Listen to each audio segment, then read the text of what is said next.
agora, né? Começou até agora, assim, ainda de maneira discreta, mas aos poucos está retomando os eventos devagarinho, né?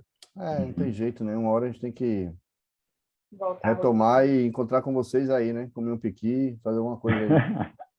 A gente vai te oferecer alguma coisa melhor, fica tranquilo. Não fica tenso, não, que vai ser melhor.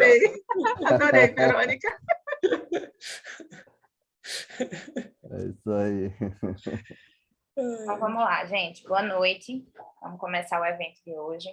Gostaria de agradecer mais uma vez a participação do Dr. Aquiles e de Keidson, que aceitaram participar desse evento.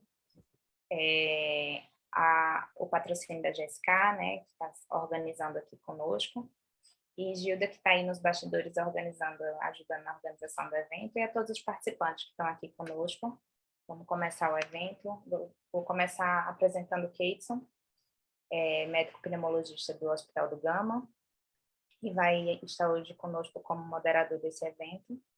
E boa noite, Keidson, pode começar aí. Boa noite, pessoal. Primeiramente, obrigado pela presença de todos, né? Hoje a gente vai estar trazendo novamente o tema de DPLC, né? Estaremos discutindo a respeito de redução da mortalidade com a terapia tripla no DPLC. Nosso palestrante é o Dr. Aquiles Camelier, ele é professor da Universidade do Estado da Bahia e faz parte do programa de pós-graduação da Escola Baiana de Medicina. Vai trazer hoje uma aula aqui com esse tema para enriquecer ainda mais o nosso conhecimento. Muito obrigado por ter aceito o convite, doutor Aquiles. Valeu. A aula é toda sua. Eu vou trocar meus títulos aqui, amigo do Cabral e da Verônica, acho que vale mais aí. Então, tá bom, pessoal, obrigado aí pelo convite. De fato, eu já vou começar falando do conflito de interesse, né? Porque desde março do ano passado que eu estou contratado pela GSK, então é uma aula que é patrocinada, mas eu tomei a liberdade, viu? Eu gosto muito de Brasília, não sei se vocês sabem disso, mas tenho um carinho muito especial. Algumas pessoas me mostraram o Cerrado aí com carinho e eu terminei me afeiçoando, né? Então, eu trouxe uma aula, assim, até vou pedir desculpa se for um pouco básica, mas eu adoro falar de DPOC e terminei trazendo um pouco, como a gente vai falar de mortalidade, detalhar um pouco as curvas de sobrevida, né? Quais são as avaliações que nós fazemos na DPOC e que estão relacionadas com sobrevida, porque agora a gente termina falando de intervenções, de tratamento, e isso tem a ver com as curvas de sobrevida, né? Que quando eu fiz residência lá em 96, 97, 98, isso não era tão claro para a gente, né? Então, eu vou terminar trazendo alguns slides, alguns até um pouco antigos, mas acho que didaticamente talvez possa ser interessante para vocês. Então, e aí, evidentemente, depois eu vou falar basicamente de 3 estudos, né? Que é o IMPACT, o INTREPID e um terceiro que eu esqueci agora o nome, mas são 3. E a gente fala do que diz respeito ao FULFIL, do que diz respeito à terapia farmacológica na DPOC. Então, o tema dessa aula é mortalidade, né, impacto da terapia tripla, mas a gente vai falar também de curva de sobrevida, desfechos, e eu tomei a liberdade também de acrescentar aqui uns 3 ou 4 slides de coisas que eu vi agora no Congresso Europeu sobre fragilidade, né, que é frailty, no DPOC, que agora está começando a falar nisso aí. Acho interessante. Não sei, assim, vocês fiquem à vontade se querem interromper no meio, no final. Aqui, o objetivo é um bate-papo mesmo. Então, o plano da apresentação, terminei me adiantando, mas é esse aí. E a gente vai rapidamente... Sim, e aí vai durar uns 40 minutos ou menos a apresentação. Então, só para falar que a DPOC é uma causa principal de morte. Eu gosto desse slide porque ele é bem didático. À direita são os países com maior frequência ou prevalência da doença. Então, o Brasil, a bolinha vermelha está lá perto da Alemanha, Estados Unidos, Reino Unido. E quanto mais alto, maior a taxa de mortalidade, né, de óbito. Então, a China lá em cima disparada, mas se a gente descontar a China, Brasil de novo, bolinha vermelha, junto da Espanha, Estados Unidos, Reino Unido, o que aumenta para a gente a responsabilidade de cuidar dessa doença de uma alta frequência e uma alta mortalidade. E do que morre esses pacientes, né? Então, já se sabe há muito tempo, mas eu trouxe um estudo mais recente, de 2019, um estudo do Reino Unido, um segmento de 10 anos. Então, a principal causa de morte é a complicação da própria DPOC, seguida de complicações de doenças cardiovasculares, infarto, né? Neoplasias e outros. Então, se a gente juntar aqui, a DPOC é a doença mesmo, doenças cardiovasculares, principalmente isquêmicas e neoplasias, aí pelo fator de risco em comum, que é o cigarro, que é o mais importante. Então, a gente vai aprofundar um pouco sobre como discriminar esses pacientes do que diz respeito à mortalidade. E apenas mais recentemente que o Brasil soube mais ou menos quantos pacientes que tinham, né?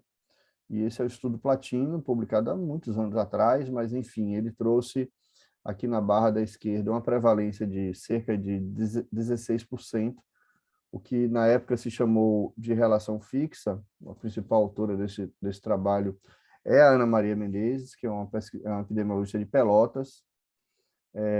A gente, na época, não tinha muito claro esse conceito, que era a relação VF1-CVF menor do que 70% após o bronquilatador. E esse é o critério que foi sobrevivendo aí até hoje, com suas críticas, mas que o GOLD assumiu. O que é chamado de GOLD aqui à direita, na verdade, é a combinação da relação fixa VF1-CVF menor do que 70% associado a um VF1 abaixo de 80%, que aí eu acho que talvez identifique mais ou caracterize mais um portador de DPOC. Esse foi um estudo epidemiológico, a gente foi para a casa das pessoas fazer espirometria, fazer questionário, então, enfim. Mas isso dá cerca de 7 a 8 milhões de pacientes no nosso país, se a gente for expandir. Então, é muita gente, a mortalidade é muito alta. No nosso país, que é um país de baixa, média renda, é a quarta causa de morte, então por isso que o GOLD foi criado. Esse slide é mais para não especialista, né? Mas eu gosto de falar porque, na verdade, o GOLD foi conclamado, assim, vamos colocar, pela Organização Mundial de Saúde em 97, pelos dados alarmantes de mortalidade, e convidou alguns especialistas, publicou o primeiro documento, que não é consenso, o GOLD, é um documento baseado em evidência, em 2001, e nos últimos anos que ele vem sendo atualizado anualmente. E eu lembro que, eu lembro, né, no início dos anos 2000, que já era pneumologista, nessa sala aqui, acho que só eu, a gente falava muito do VF1. E essa curva de sobrevida, publicada em 86, desse estudo do Nico Antonissen, que era um estudo de pressão positiva intermitente, era um estudo de ventilação mecânica, mas que foi a primeira vez que, em 3 anos de sobrevida, andando aqui da esquerda para a direita, né? Então, lá em cima começa todo mundo vivo no estudo, claro, 100%, e vai caindo ao longo do tempo. Então, foi uma das primeiras vezes que se viu que um VF1 abaixo de 30% era associada com uma mortalidade de 40% em 3 anos, esse triângulo aberto. E, por exemplo, pacientes com DPOC com a bolinha preta maior ou igual a 50% tinham uma sobrevida um pouco melhor. E esse estudo foi o que fundamentou o primeiro consenso de DPOC, que foi o americano. Os mais antigos vão lembrar que era DPOC estágio 1, 2 e 3. Os mais novos não lembram. Estágio 3 era abaixo de 30%, estágio 2 entre 50% e 30%, e estágio 1 acima de 50%, baseado nessas curvas de sobrevida. E o VF1 ficou aí muito tempo como um forte marcador de sobrevida, e a gente veio entendendo um pouco melhor, ou pelo menos expandindo um pouco as possibilidades desse VF1, e nesse estudo mais recente do Marotti e colaboradores, publicado no Blue Journal em 2022, vejam aqui essa linha vermelha, né? Começou a se identificar com mais detalhe, basicamente 2 comportamentos de pessoas com função pulmonar no início da fase adulta, né, lá com os 18 anos de idade. Então, existe um grupo de pessoas que consegue atingir os 100% do previsto da função pulmonar, e existe um grupo de pessoas que não consegue atingir os 100%, fica lá entre os 80%, e ao longo do tempo, pelo envelhecimento pulmonar, você vai perdendo função pulmonar, e dentro desse grupo que atinge os 100%, na linha vermelha tem um pessoal que perde função pulmonar muito rapidamente, e esse estudo mostra que esse pessoal que perde função pulmonar rapidamente, mesmo vindo de um patamar normal, completamente normal, em torno de 100%, tem uma mortalidade aumentada, seja por causas respiratórias, veja aqui intervalo de confiança, a bolinha vermelha, seja por todas as causas. E eu usei um termo de aumentar a responsabilidade da doença, porque é uma doença que é muito frequente e tem uma alta letalidade, mas para mim esse slide me traz na prática, né? Eu estava conversando aqui com o Keilson, né?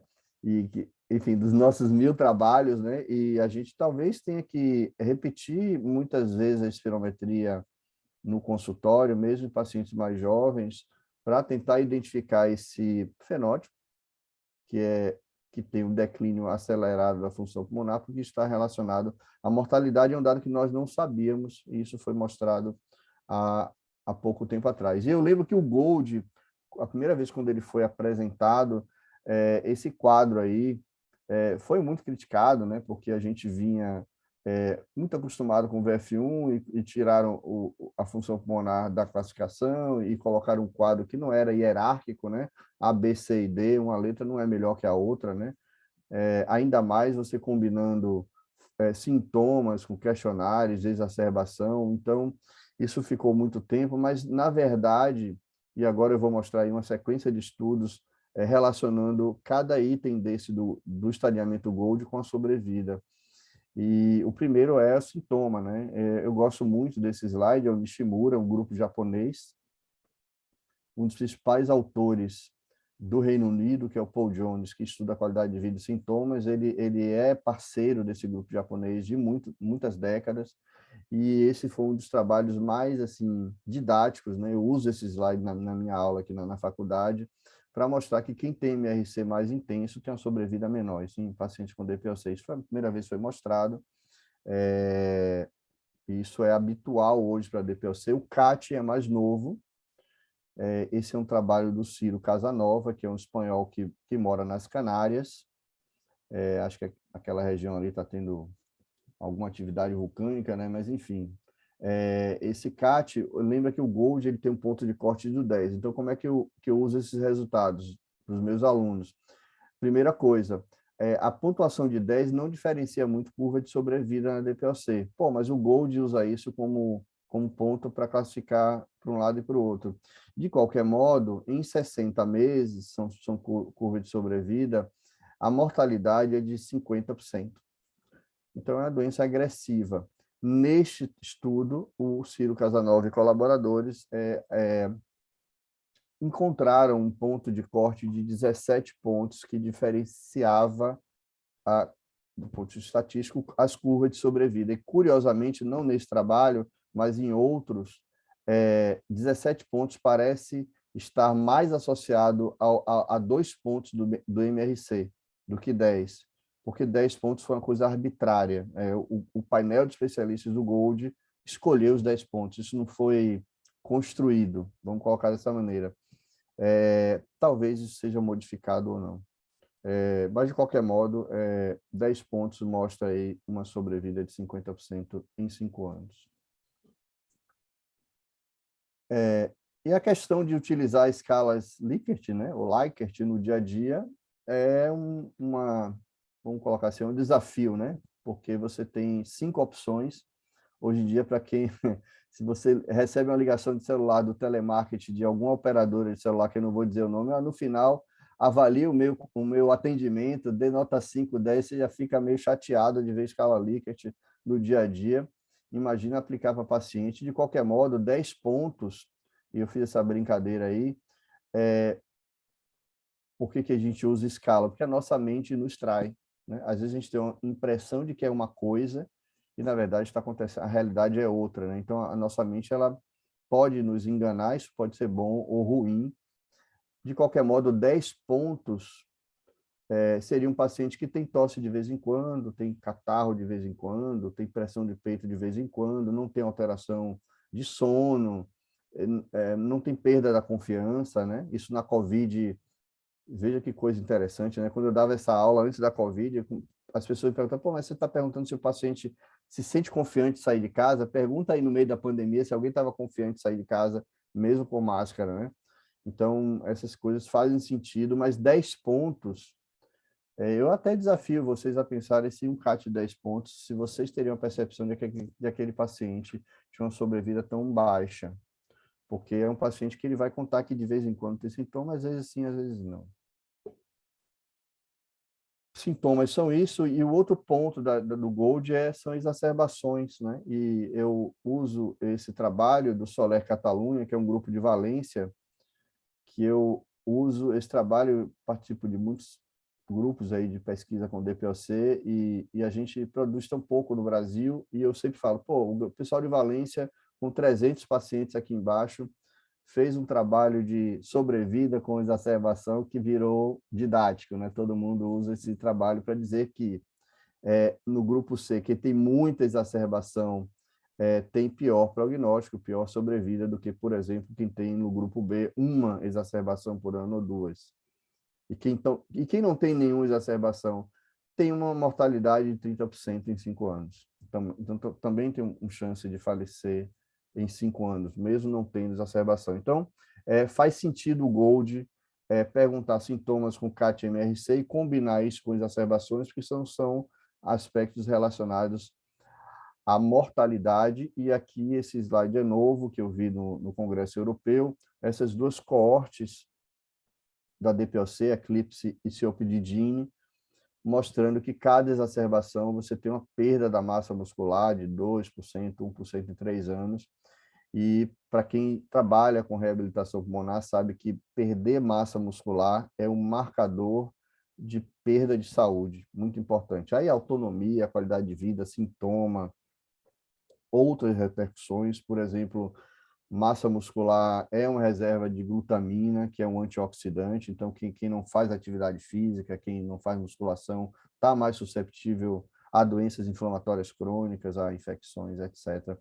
E pela mudança na colonização, pela piora da arquitetura pulmonar, quem tem uma exacerbação, isso termina deflagrando a próxima exacerbação e a próxima, e o paciente pode pode assumir, melhor dizendo, um fenótipo exacerbador, que termina o associando a uma mortalidade maior. E, de novo, a nossa mente nos traindo, né? Eu vou trazer aqui alguns dados de mortalidade por infarto, né? Então, quem trabalha no hospital tem protocolo de dor torácica, não sei se tem, deve ter, né? Isso aí tem em todos os lugares. Dor torácica, acende a luz vermelha, chama todo mundo, time da dor torácica, vai para cima, vai para baixo.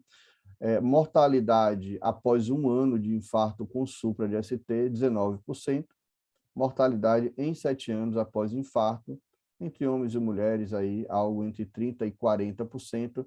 Se a gente comparar com a mortalidade de uma exacerbação do DPOC, nós temos time de exacerbação do DPOC nos hospitais, acende o sinal vermelho quando interna um paciente com DPOC exacerbado. Acho que não, mas então vamos comparar as mortalidades. Em 1 ano, 23%, em 7 anos, 70%. Então, estou falando de uma condição de maior mortalidade que o próprio infarto. Ah, não, Aquiles, mas são doentes com mais idade, com mais comorbidade. O infarto pode acometer o indivíduo jovem, de 50 anos, né, que eu faço aí próximo ano 50. Sim, tem tudo isso, mas não seria muito justo você ter tanto protocolo para uma doença e para outra ser negligenciada. Eu vou fechar esse ciclo de morte e falar de uma coisa que também está afetando o nosso país pelo aumento da expectativa de vida, que é a idade e a fragilidade. Eu traduzi assim, eu confesso que eu nem sei se é essa a melhor tradução de frailty em inglês. Assim, eu traduzi dessa maneira, vocês me corrijam, mas Isso é um ponto de pesquisa muito interessante, essa associação de fragilidade com a DPOC. Não estou vendo isso para outras doenças, pode ser por falta de estudo mesmo, mas fragilidade é quando você tem a presença de perda ponderal não intencional, que seria a sarcopenia, ou dinapenia, né, que é a força da função muscular, sinais de exaustão, baixa capacidade física, lentidão e outras características. Esses pacientes com fragilidade e que têm DPOC têm um aumento da taxa de morte, aqui vejam à direita, né? Então, um aumento de 36% de mortalidade quando o DPOC tem fragilidade, contra não tem, mais hospitalização, pior qualidade de vida. Então, eu acho que nós também aumenta a responsabilidade. Eu acho que esse é um conceito da geriatria que a gente vai ter que, na minha opinião, ter um pouco mais de atenção à fragilidade, e a intervenção da fragilidade é complexa, viu, gente? É multiprofissional, enfim. Nos ensaios clínicos, eu vou usar o estudo IMPACT, porque depois eu vou falar da terapia tripla, né? Você identifica marcadores de fragilidade nos ensaios clínicos. O estudo do IMPACT ele não foi randomizado ou selecionado para a fragilidade. Isso aqui é uma análise pós-hoc, mas porque a fragilidade começou a ter muita importância na DPOC, os pesquisadores voltaram atrás e tentaram identificar marcadores de fragilidade no estudo IMPACT. E muita gente tinha muita idade, né, mais que 75 anos, IMC baixo, qualidade de vida ruim, muita exacerbação. Então, estou trazendo esse ponto aqui que eu vi no Congresso Europeu e que achei que algumas aulas de DPOC davam atenção à fragilidade e trouxe aqui. Esses slides são novos, é a primeira vez que eu mostro aqui. E principalmente no que diz respeito à aderência ao tratamento. A gente vai prescrever um inalador num paciente com fragilidade. Como é que eu vou escolher esse inalador, né? Qual é o melhor inalador? É spray, é pó, é aquela macronebulização? Então, é preciso otimizar a terapia precoce, e nesses pacientes que têm muitas comorbidades, isso aí para qualquer aderente, para qualquer doença crônica, né? Uma vez eu dei uma aula, vou abrir um parênteses aqui, eu fui falar isso na GSK, eu falei, vão me demitir, né? Mas para qualquer estudo, eu falo isso sem problemas, para qualquer estudo, se você traçar um denominador comum de aderência, no final das contas, qualquer tratamento vai resultar no benefício do paciente, qualquer um que você escolha. Se ele for bem indicado, não é a droga A, B ou C. Se ele aderir ao tratamento, você vai ter uma melhora no benefício. E eu trouxe esse conceito por isso, né? Então, na fragilidade, talvez a gente tenha que ter uma atenção maior em escolher o tratamento que vai ser otimizado e que o paciente consiga aderir. Esse é o meu ponto. Então, em pacientes frágeis, você tem que observar com mais cuidado a técnica inalatória.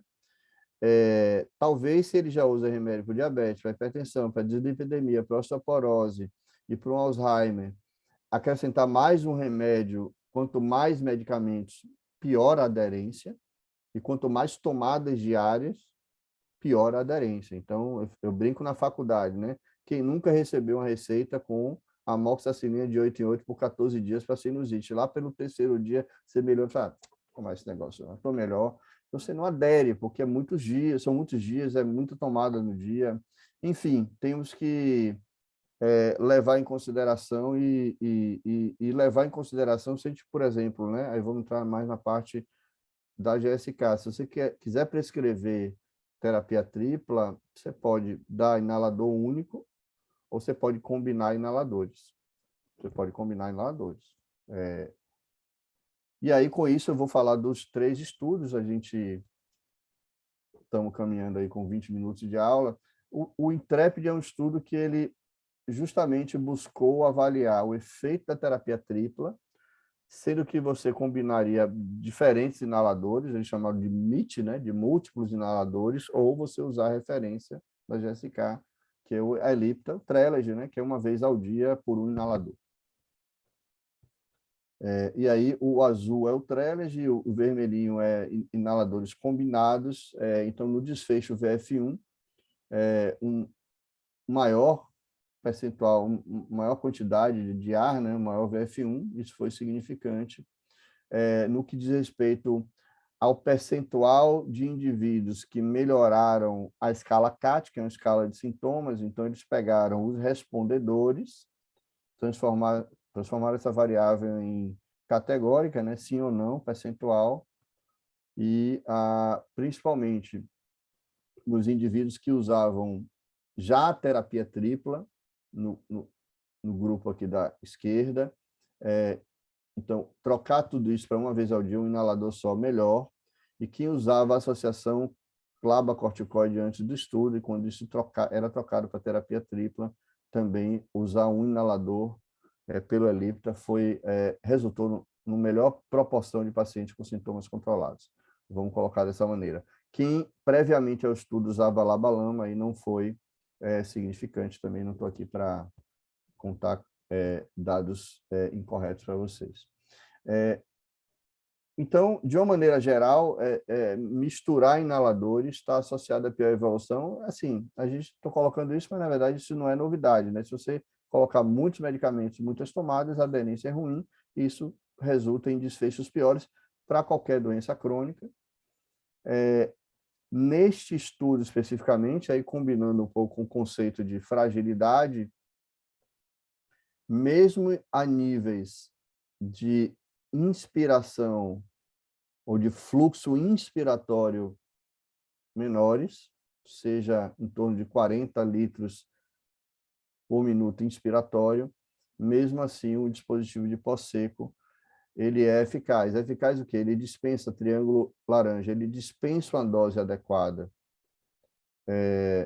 mostrando que não é em si o dispositivo para um paciente com fluxo débil ou um paciente mais grave ou frágil, em si você avaliar a técnica e saber se aquele paciente está com a técnica adequada. Eu vou abrir um parênteses aqui, porque eu vi muita aula no Congresso Europeu de tecnologia, inclusive dispositivos em celular que o médico avaliava a técnica inalatória à distância do paciente, né? Isso aqui na Bahia, falo aqui de Salvador, né? Que já virou verão, né? Que nós temos 2 estações, um inverno bem curto e um longo verão lindo e colorido. Então já começou aqui. Mas a Bahia é muito grande. Se você andar do sul para o norte, é muito grande, e do leste para o oeste também, a depender da latitude, é muito grande. Então, assim, é preciso que nós tenhamos soluções eletrônicas à distância para avaliar a aderência ao nosso paciente, porque não basta só ensinar, porque eu atendo o hospital público, né, que atendo, o cara vem, roda 400 km de ambulância de noite, vai lá, eu atendo ele, eu vou ver ele daqui a 3 meses. Então, eu ensino ali a técnica, mas eu não vejo mais. Então, eu acho que isso é insuficiente. Enfim, é importante a gente avaliar e reavaliar, mas não é em relação à característica do paciente em si, o componente de educação.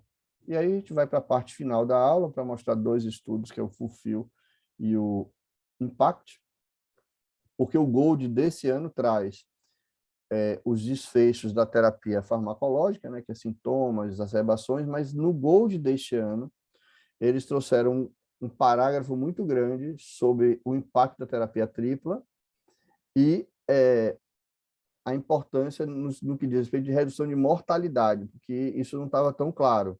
Como saíram 2 ensaios clínicos, de novo, estou aqui na GSK, mas vou falar de estudos também não GSK, tem o IMPACT e tem o ETHOS.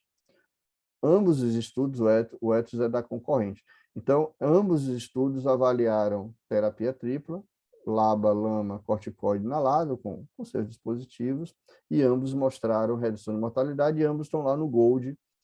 Então, é provável, vamos colocar dessa maneira, né? O GOLD vai sair 25 de novembro, o GOLD 2022, é provável que a terapia inicial do GOLD D já saia com a indicação inicial de terapia tripla. Eu diria que é bem provável.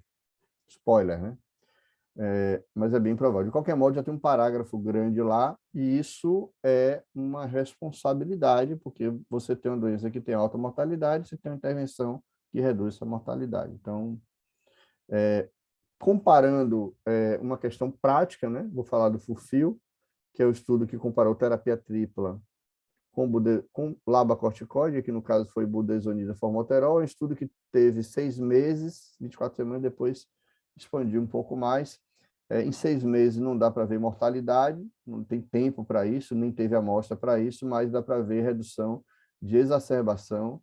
Aqui, azul é terapia tripla, então a redução de 30% para 40% de exacerbações moderadas e graves. Isso faz parte do caminho da fisiopatologia da mortalidade, né? Então, o cara perde função pulmonar, voltando um pouco na aula, né? Perdeu função pulmonar, tem mais sintomas, exacerba mais, interna, isso é um mecanismo de mortalidade.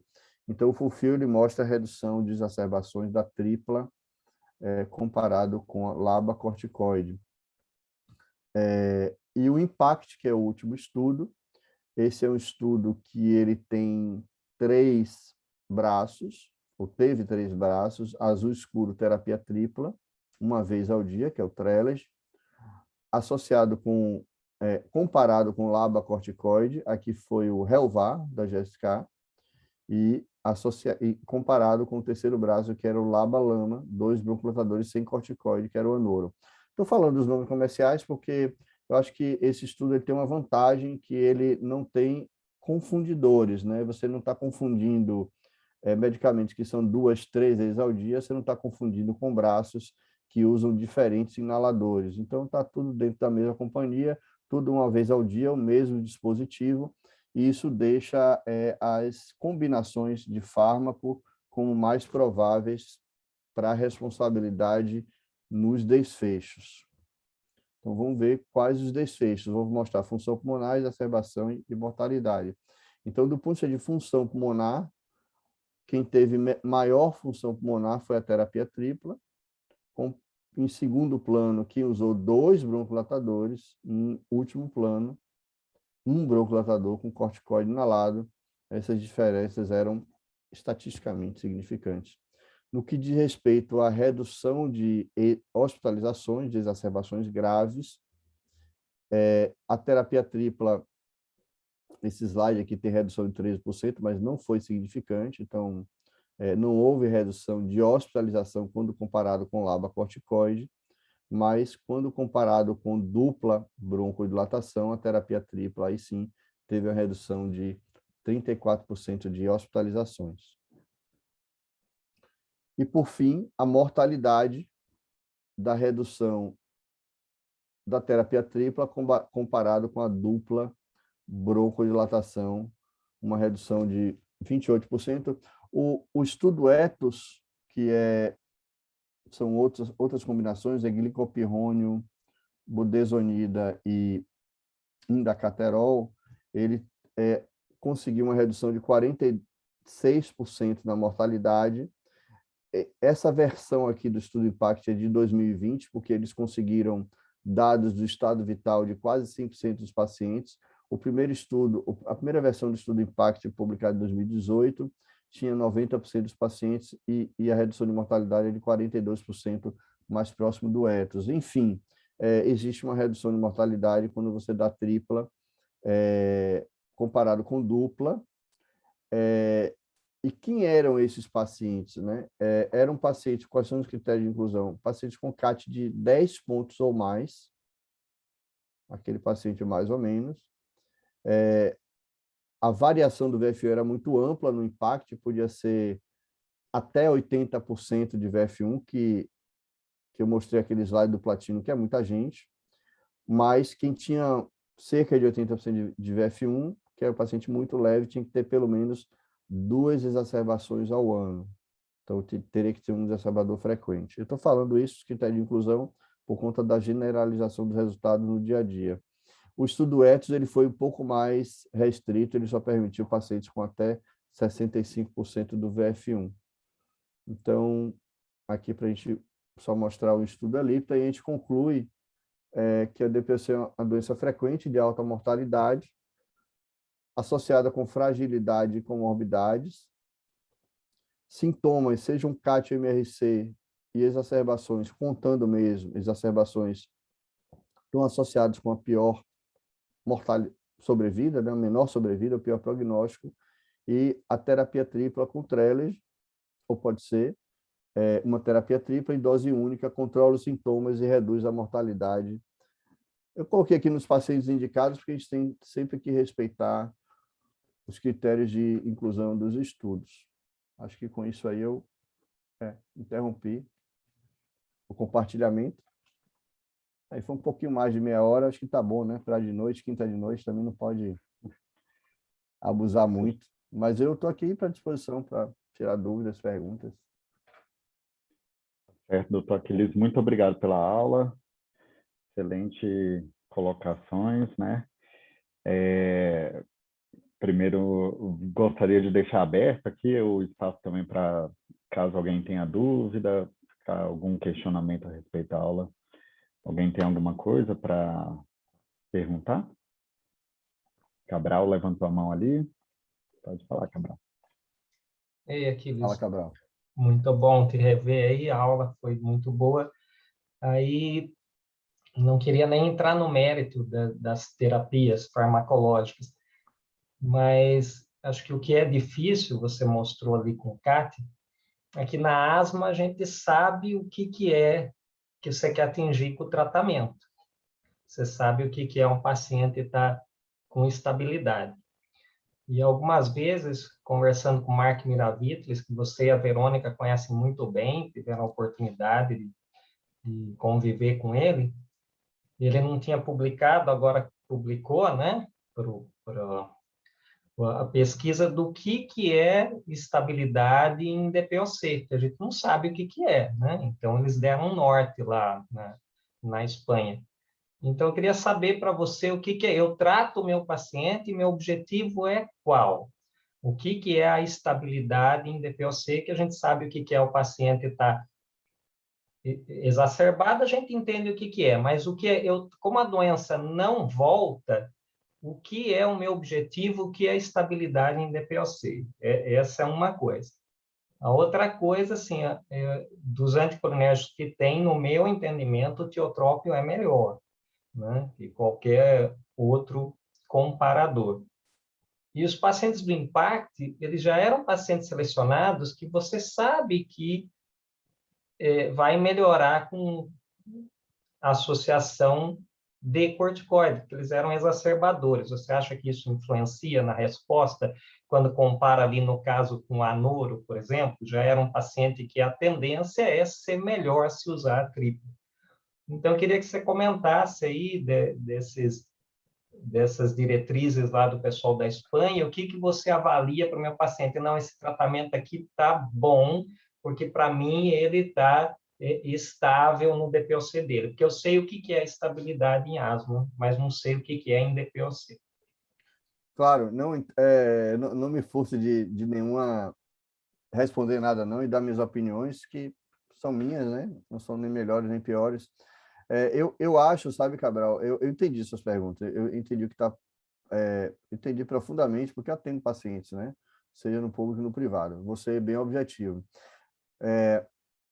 Eu acho que nós estamos tendo acesso a muitos dados na DPOC que, eventualmente, podem estar dissociando risco futuro de continuar vivo e um controle clínico baseado em sintomas que ajuda a gente na cabeceira do consultório para as decisões terapêuticas. Então, eu vou dar mais remédio para você que está sentindo mais falta de ar. Vou dar mais bronquilatador, porque você está limitado. Isso é uma coisa. Mas eu mostrei para vocês aqui, foi intencional eu mostrar tanta coisa de sobrevivência, primeiro que eu gosto, né? Acho fantástico isso, né? Eu até nem mostrei nessa aula uma coisa que o Fernando Martínez mostrou na TS desse ano, e mostrou de novo no RS, que é o Early COPD, que é o DPOC precoce. Isso é um problema, isso vai ser um problema DPOC. O que é DPOC precoce? É o cara que tem menos de 50 anos, ele tem DPOC, ele pode ter uma relação VF1-CVF acima de 70%, ele pode ter enfisema só na tomografia. Olha o que eu estou dizendo, esses caras têm relação VF1-CVF mais do que 70% por RBD, enfisema na tomografia, menos de 50 anos, e esses caras têm uma mortalidade maior comparados com quem não tem DPOC. Isso traz para a gente uma responsabilidade, o que nós vamos fazer para reduzir a mortalidade neste subgrupo. É evidente que não é terapia tripla, né, gente? Claro que não é. O que a gente faz para o diabético leve? Atividade física e exercício. Então, eu aposto que esse estudo do Early COPD, eu aposto dinheiro que daqui a 10 anos a gente vai ver que exercício físico e perda ponderal no Early COPD vai reduzir mortalidade. Pô, aquilo, mas que você está apostando por quê? Porque já é assim para hipertensão e diabetes. Eu não vou entupir esse paciente de remédio. Eu acho que esse é o ponto. Então, existe um ponto que é clínica, você vai guiar pela clínica, aí é a minha opinião. Mas existe um risco de uma preocupação com o risco futuro. São pacientes com sobrevida diferente. Então, o que nós vamos fazer para isso? Então, o Mark está criando um conceito de controle clínico, né, que é uma composição de desfechos.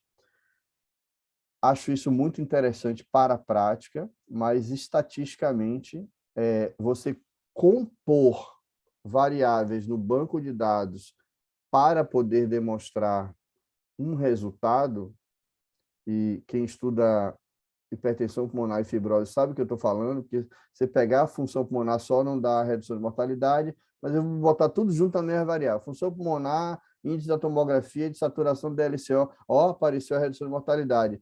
Mas isso é real ou isso é uma associação matemática? Então, tem que ver. Acho que esse score clínico ele é muito útil na prática. Você tomar decisões de população, né, como gestor de saúde, eu acho mais complicado. A segunda parte da sua pergunta, quem eram os pacientes eleitos para os dois estudos, né, Ethos e Impact? Eram pacientes com alto risco. As guias canadenses e as guias espanholas têm esse conceito de classificação de DPOC alto risco e baixo risco. Alto risco de quê? Alto risco de morte. Então, para o alto risco de morte, mais intervenções. Se eu tenho um cara com 3 coronárias semi-obstruídas e ele é fumante e ele é obeso, esse cara ele pode morrer subitamente. Então, vamos jogar pesado com todas as intervenções. Ah, não, Aquiles, você é um cara de 50 anos de idade, você está um pouquinho acima de peso, mas você não fuma, você faz atividade física. Poxa, talvez eu insista um pouco mais em terapias não farmacológicas, porque seu risco é baixo. E talvez eu não trate o seu colesterol que está 210. Então, acho que a gente está evoluindo para trazer os scores de risco, que não temos ainda na DPOC, mas já estão sendo criados, para a decisão na cabeceira do leito. Quem eram aqueles pacientes do IMPACT? Eram pacientes mesmo, exacerbadores mesmo, porque eu acho que a terapia tripla nunca vai ser para o GOLD A ou para o GOLD que não exacerba, paciente que não exacerba muito, porque esse paciente não tem um alto risco de morte. Então, acho que ele não vai se beneficiar de muitos medicamentos, no caso da terapia tripla, sabe? E aí eu dei aquele spoiler porque eu acho que vem no Gold de 2020, já pedi para não ficar falando essas coisas, que depois não vem, aí eu fico dizendo que veio. Mas eu acho que vem no Gold D, terapia tripla, mesmo sugestão inicial, e eu acho que vem no Gold B de bola a dupla broncodilatação, porque já é provado que 2 broncodilatadores é melhor no controle de sintomas do que um. Então, porque o Gold hoje em dia, você pode começar com lama para tudo. É isso. Por uma meta-análise, agora vamos demitir mesmo, né? Todos os lamas são iguais. Todos são iguais. Eu não posso chegar aqui e dizer que o meclidine é melhor que o tiotrope, ou dizer, como você falou, que tiotrope é melhor, porque farmacologicamente eles têm o mesmo poder, né? E até saiu agora o PCDT para DPOC, e na verdade não se pode escolher um em detrimento do outro por conta do efeito farmacológico. Aí tem preço, tem custo, tem inalador, tem um monte de coisa, mas aí eu discordo de você em relação, acho que todos os lamas são iguais. E tripa não é para todo mundo, é para quem tem alto risco mesmo. E assim como eu não vou dar estatina para todo mundo, né, gente? O cara de baixo risco tem colesterol 210, vai malhar, meu filho, faz sua boquita, faz sua boca, vai emagrecer, e eu não vou te dar estatina. É assim que a gente faz. Pode discordar também, viu? Nathalie? Mas, senhor Cabral, você está tudo errado, viu, aqui? Você está falando bobagem aqui. Não tem problema, não. Só um adendo, Aquiles, é que o fato de a gente ter mais estudos sobre com uma medicação não a torna melhor do que as outras, né? Apenas a gente tem mais estudo, como isso, ai, meu Deus. Tiotrope. Foi o primeiro que surgiu, então, assim, a gente realmente tem muito mais estudo para indicações eventualmente até diferentes, mas talvez esses que surgiram depois nem se animem a fazer estudos que já, ok, não preciso fazer isso de novo para mostrar que essa categoria de medicações é benéfica ou não, né? Então, acho que é mais talvez nesse sentido. E só concordando com você e aí com o meu background de hipertensão pulmonar, eu acho que realmente a gente deve evoluir para ter uma estratificação de risco, né, de alto, moderado, baixo, ou risco alto e baixo, só não sei como é que vai ser, para DPOC da mesma maneira multidimensional, porque é uma doença, se tem uma doença que é sistêmica, é a DPOC, né? Então, acho que o desafio muitas vezes também a gente enxergar além das medicações, sem dúvida nenhuma, o risco alto moderado, ele vai contribuir para a definição terapêutica, mas sem dúvida nenhuma isso que você falou das outras intervenções, né, olhar para o paciente e pensar, pô, será que não tem se a apneia não está atrapalhando, se a obesidade não está atrapalhando, se a parte cardíaca não está atrapalhando, enfim, né, múltiplas coisas que podem atrapalhar a DPOC.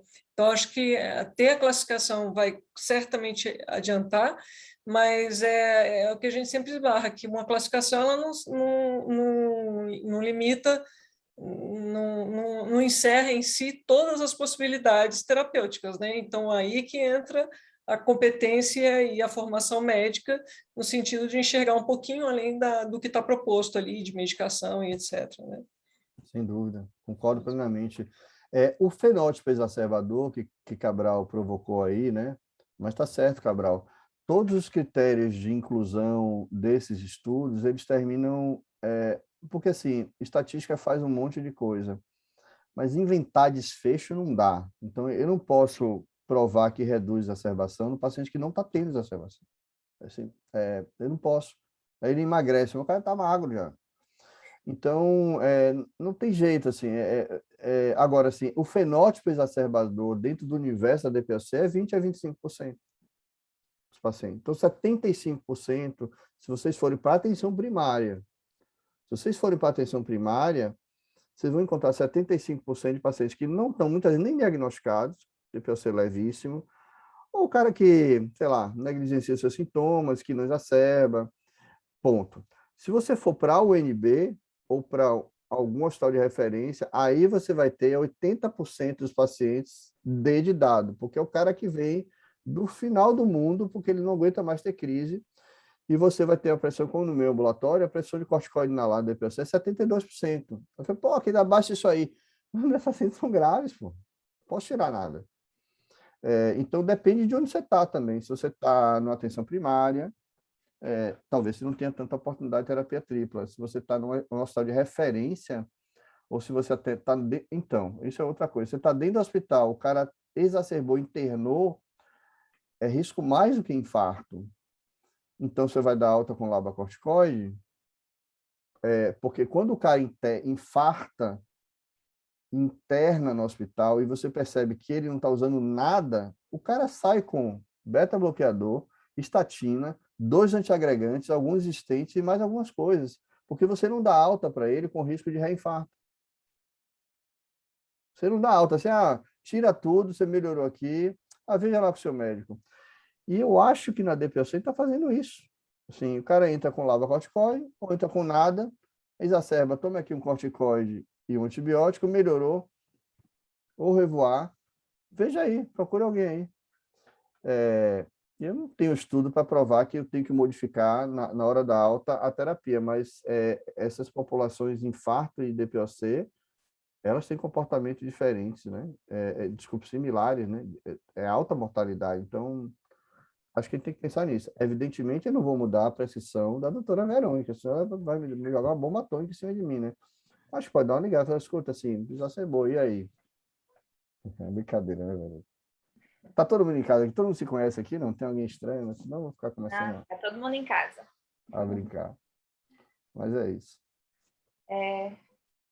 Eu queria só comentar, Aquiles, primeiro agradecer pela aula, foi muito boa, e voltando nesse assunto de alto risco, baixo risco, temos alguns residentes aqui na sala, eu acho Ótimo. importante a gente frisar um pouquinho sobre isso, porque também é muito comum no serviço público a gente receber amostra de representante, né? E a gente muitas vezes trata os pacientes com essas amostras, depende disso, né? Que a gente não consegue medicações padronizadas sempre, e a gente usa muito amostra para, pelo menos, começar o tratamento daqueles pacientes. Poxa. E aí, muitas vezes, o residente acha que o tratamento é sempre daquele jeito, né? Com terapia tripla para todo mundo, e, na verdade, era mais para frisar esse ponto aí, que não é para todo mundo dessa forma. A gente tem que sempre lembrar de tentar classificar o paciente, ver se ele é exacerbador ou não. Claro que nesse contexto de hospital universitário, ou, enfim, hospital referência, o paciente normalmente vai internar por estar exacerbado, e aí já entra nesse ponto que você falou agora, e talvez ter que, de fato, sair com a tripla, mas só reforçando que a gente precisa classificar o paciente. Você tocou num ponto aqui que me tira minhas noites de sono, que se eu dou, não dou amostra grátis paciente na rede pública, porque o paciente volta, estou ótimo, depois eu saí, aí doutor, tem mais? Não. Acabou. Então, você tocou num ponto aqui que eu atendo, tá, gente? Eu atendo, tenho residente também, atendo rede pública, então... o outro aspecto, sim, então, o outro aspecto que Cabral falou, que é uma coisa muito importante, nós somos todos médicos, né? E o nosso pensamento com o paciente é o pensamento longitudinal. Eu conheço o paciente no diagnóstico e acompanho, eu já estou com 21 anos de formado, estou adorando falar isso, e eu tenho já no meu consultório pacientes com mais de 10 anos de acompanhamento, então eu estou vendo no que está dando as escolhas de cada um. Eu sei que tem residentes aqui, né? Então, eu sou apaixonado por consultório, porque os pacientes, primeiro que você aprende a vida das pessoas, elas vão me contando aquilo ali, eu acho fantástico isso. E segundo, que depois de 10 anos, você começa a dizer, poxa, mas esse cara tá super bem. Pô, mas ele tá magrinho, ele não fuma. Pô, mas esse cara tá mal, cara. Pô, mas esse cara também nunca tomou remédio, não se cuida. Então, a gente vai vendo na prática o que vai dando a escolha de cada um. E o nosso pensamento de tratamento é longitudinal. Eu começo com poucos medicamentos e vou acrescentando ao longo do tempo. O ensaio clínico não, já cai uma bomba atômica, tira todos os remédios, sorteia aqui, um grupo vai tomar uma coisa. Então, o ensaio clínico ele não reproduz o acompanhamento de uma doença crônica, ele tenta responder algumas perguntas. O que eu estou querendo falar com isso? Se você começar com um bronquilatador e ele controlou os sintomas, que é o que Cabral falou, e não está tendo mais exacerbação, nunca mais teve com um bronquilatador, vai ficar com esse. Vai ficar com esse. Mas eu vou provocar vocês, né? Porque eu tenho que justificar meu salário de GSK aqui. E se for um paciente com VF1 mais baixo, na terceira crise, que já tem infartado, que tenha diabetes, é um bronquilatador? Ou você vai respeitar o critério de inclusão? Você diz, não, vamos mudar aqui, esse cara tem um CAT de 11, ele tem um VF1 de 65%, não vou nem falar do impact, né? Vou usar o critério de inclusão do outro concorrente. VF1 de 65%, que é tranquilo para quem acompanha o DPOC, não é grave. CAT de 10 pontos, que é o cara mais ou menos, mas o cara é hipertenso diabético, tem um risco alto, já infartou. Vai ficar dando um bronquilatador, se eu tenho 2 estudos que mostraram redução de mortalidade, eu não faço isso com infarto. 2 antiagregantes, é tudo assim. Por que não fazer? Assim, mas ele pode Mas aí, nesse sangrar caso, com 2 seriam 2 antiagregantes. broncodilatadores? E o bronquilatador vai sair voando? Aí é Tem o brincadeira. corticoide. Pode falar isso. Mas não tem muito efeito colateral, tá? Tem. A verdade é essa. E deixa eu lhe perguntar uma coisa, doutor Aquiles, a respeito da utilização, por exemplo, dos eosinófilos no paciente DPLC. O que o senhor vê de posição, de Esse é o cabelo. introdução do corticoide inalatório? Eu não sei se eu Dá passo a para máquina introduzir zero, ficar basicamente careca, eu vou só... pintar o cabelo. Né? O senhor realmente... Eu vou dizer, eu Você. entendi sua pergunta, eu vou dizer diretamente. Eu já perguntei isso para o Mark Miravites, já que foi citado o nome dele aqui, eu já falei com ele, já perguntei, Mark, olha só, todos os estudos com eosinófilos, eu já perguntei isso para ele pessoalmente, o Mark, que ele defende, né? Mark, todos os estudos com eosinófilos são pós-hoc, Mark. Todos são pós-hoc. Vocês estão pegando banco de dados de estudos feitos para outras coisas, estão olhando o hemograma, e estratificando depois de estudo feito. Isso, para mim, pós-hoc é hipótese. Como é que você começa a afirmar? Aí ele deu risada, estou reproduzindo Ele deu risada, não, mas entenda, são muitos estudos pós-hoc mostrando a mesma coisa. Aí eu falei assim, mas eu aprendi na faculdade que pós-hoc era hipótese. Então, para mim, para Aquiles, né, não é nem a visão da empresa, eu não sei se o eosinófilos sobrevive por mais de 10 anos. Eu não sei, porque e no meu, eu vou até falar assim, até no meu consultório privado, assim, o paciente não chega com hemograma. Ele chega com sintomas, eu consigo fazer uma espirometria, ou ele vem com espirometria, ou ele já vem com diagnóstico, mudou de médico, sei lá, e eu decido ali, clinicamente, o que eu vou dar para ele, e aí eu peço o hemograma e vejo na volta. Se ele voltou, não está bem, tá bom, vamos ver. Aí eu lembro, cadê o eosinófilo? Vamos dar uma olhadinha aqui, ver se eu posso melhorar alguma coisa. Então, para mim, essa coisa dos eosinófilos, ele é um marcador de que tipo de resposta inflamatória está presente naquele paciente. Se é mais puxado para o TH2, ou se não.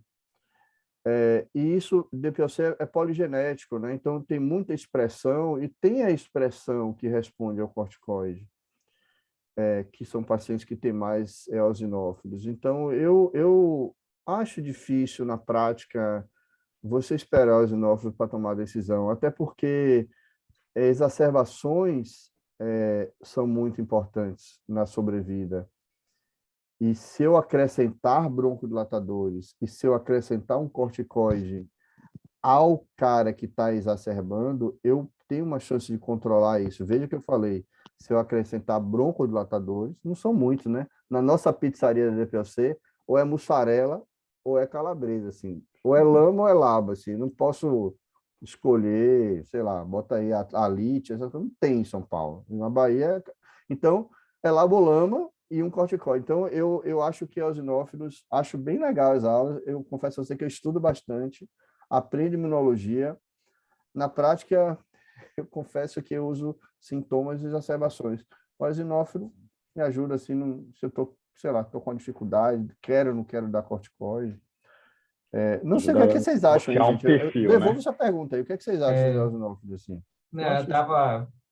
Até semana passada, o Alberto Fouquier, comentou, um outro colega do Canadá, eu não lembro agora, pô, estou com 70 anos, nunca vi os eosinófilos no meu consultório, por que eu estou dando tanto valor agora? Não vejo sentido. Então, assim, acho que a dúvida não é se o paciente é exacerbador ou não, a minha dúvida é aquele asmático que fumou, esse paciente é um DPOC puro ou não? Porque se eu não der corticoide para um paciente asmático, aí faz diferença. Que ele vai usar dupla broncodilatação, eu não tenho dúvida. A minha dúvida é qual paciente que eu vou dar corticoide. E se eu tenho dúvida se ele tem asma, talvez os eosinófilos me ajudem, mas não pelo DPOC. A história dele, que eu fiquei com dúvida se ele tem essa associação dessas duas coisas. Porque se eu tiver essa dúvida, porque nem a variação da espirometria, o Peter Calverley, tem dois trabalhos, um do Peter Calverley e o outro de segmento longitudinal, a espirometria varia, os que não respondiam, respondem ao longo do ano, e os que tinham uma variação significativa deixam de ter. Então, acho Tem que a nem sazonalidade, espirometria né? responde tanto a minha pergunta. Então, acho que os eosinófilos, talvez num cara que eu acho que tenha asma junto, me ajuda ali. Eu acho que é mais nesse sentido, como o Aquiles falou. Eu concordo, mas eu tô, assim, tá gravando aí, tô vendo a bolinha vermelha, né? Não tem problema, pode gravar, assim, eu tô falando da minha prática. Eu não sei se eu daria corticoide inalado para um cara que vem com 4% de eosinófilos e não exacerba. E não exacerba. Eu Exato, conheci esse só cara No agora pelo Brasil, e né? laboratório isoladamente, né? No É, Brasil, né? Ainda por é, cima. Porque tô esse falando de científico é um paciente, DPC. hemograma para que tem mim, menos só do se que tivesse 3, asma. 4 eosinófilos, né? Você olha quase que todos, independente de ter Todo ou não mundo. doença respiratória, eu realmente não me sinto nem um pouco à vontade com esse negócio. Eu fico, eu tô saindo mais tranquilo, porque isso me incomoda muito. Sua pergunta, você foi muito duro, viu, Kelson? Você, uma perguntinha. Mas isso me incomoda muito. Mas eu acho que isso é aquela busca da gente pelo biomarcador, né?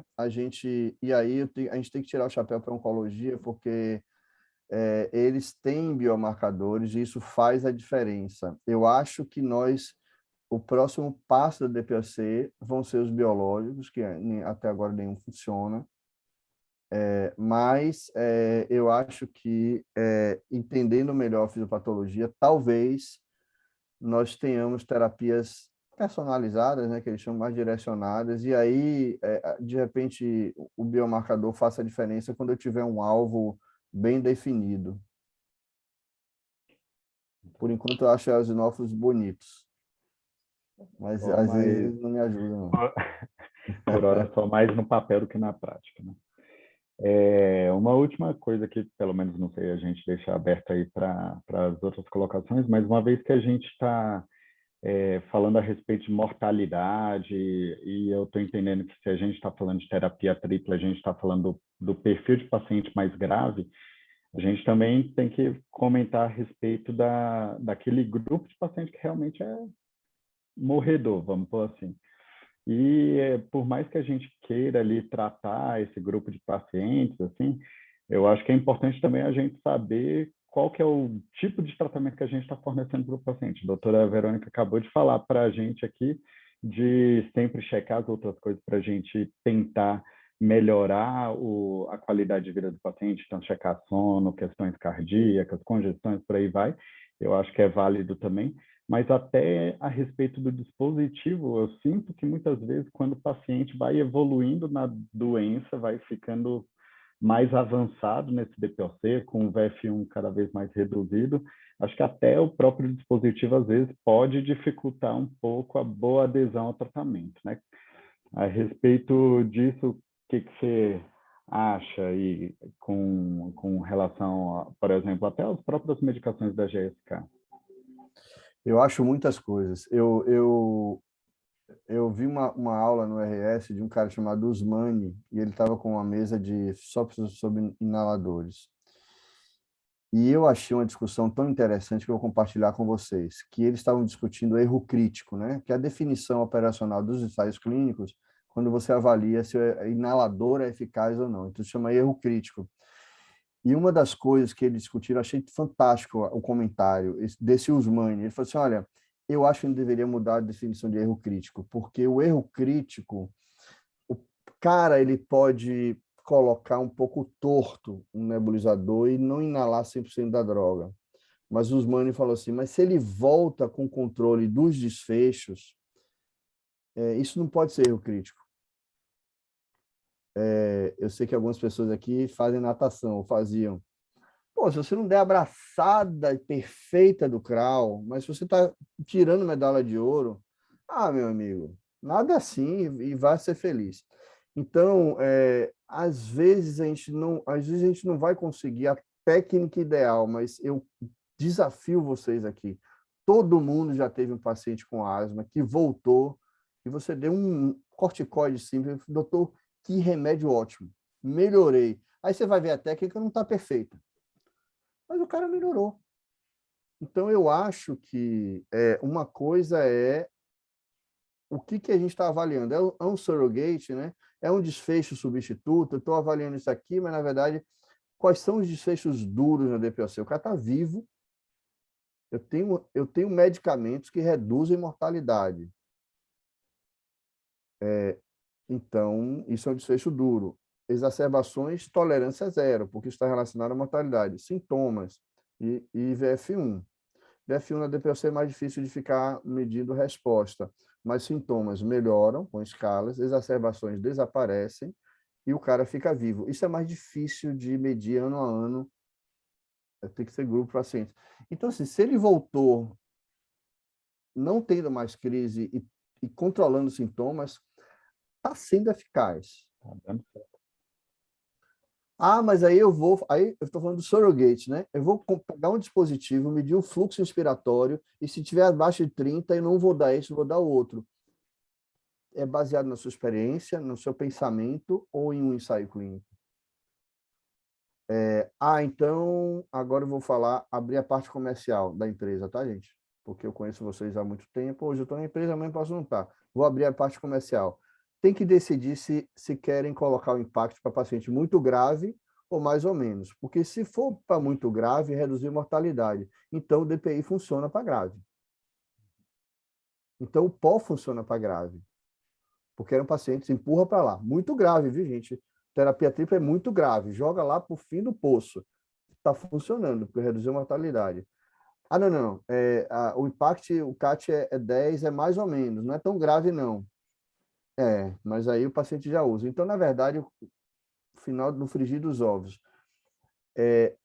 Você tem que escolher o inalador de maior intimidade que você tiver. O paciente tem que aprender a usar e, principalmente, ele tem que voltar melhor do ponto de vista de sintomas e sem crise. Se isso estiver acontecendo, está funcionando o remédio. Ele pode não estar inalando da maneira mais adequada, mas está funcionando. Achei que você ia fazer até uma outra pergunta. E aquele paciente que tem Alzheimer, que não consegue engolir, tem distúrbio de deglutição? Esse cara vai usar macronebulização. Ele não consegue botar nada na boca, ele já está com a gastrostomia, fragilidade e excesso.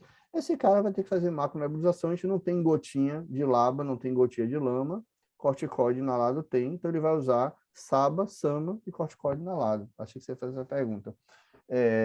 Agora o inalador, a gente escolhe o que achar melhor. O que funcionar.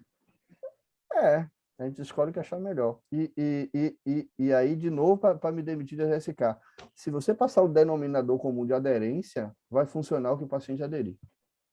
Qual? E para o paciente sentir segurança e sentir que está melhorando. E ele aderir. É o que ele Agora vai você vai aderir. precisar ensinar isso aí. Uma vez ao dia é melhor, né? Do que 2 vezes. É brincadeira. Facilita. Muito bem. Alguém mais quer fazer alguma colocação, alguma dúvida? Eu acho que o tempo já está estourando, mas eu queria só mais uma coisa, porque Aquiles sabe tudo, DPOC tem muito paciente. Não tem nada. Aquiles, a gente falou aqui de dupla, de tripla, mas tem paciente que está na quádrupla. Né? Tem paciente que está com roflumiláceo, ou com macrolide, ou com N-acetilcisteína. O que você acha disso? Da quádrupla, que está lá no Gold também, né? Tá. Tem um estudo do Fernando Studart, que é um brasileiro que está lá com Dom Sim, no Canadá. Ele publicou nesse tórax agora, que saiu agora em setembro, sobre microbioma na DPOC. Ele está fazendo broncooscopia, estudando as bactérias ali que são colonizadas, que não são. O que estão estudando bastante nessa questão de microbiana, de colonização bacteriana? Tem pacientes que têm um fenótipo com DPOC, que eu falo, de muita colonização, e esses pacientes, se for para a quarta linha de terapia, seria melhor você usar um antibiótico a longo prazo, crônico. Pacientes com muita colonização. Que são os fatores de risco? VFU muito baixo, o uso de antibióticos no ano anterior mais frequente, muitas hospitalizações, esse seria o perfil.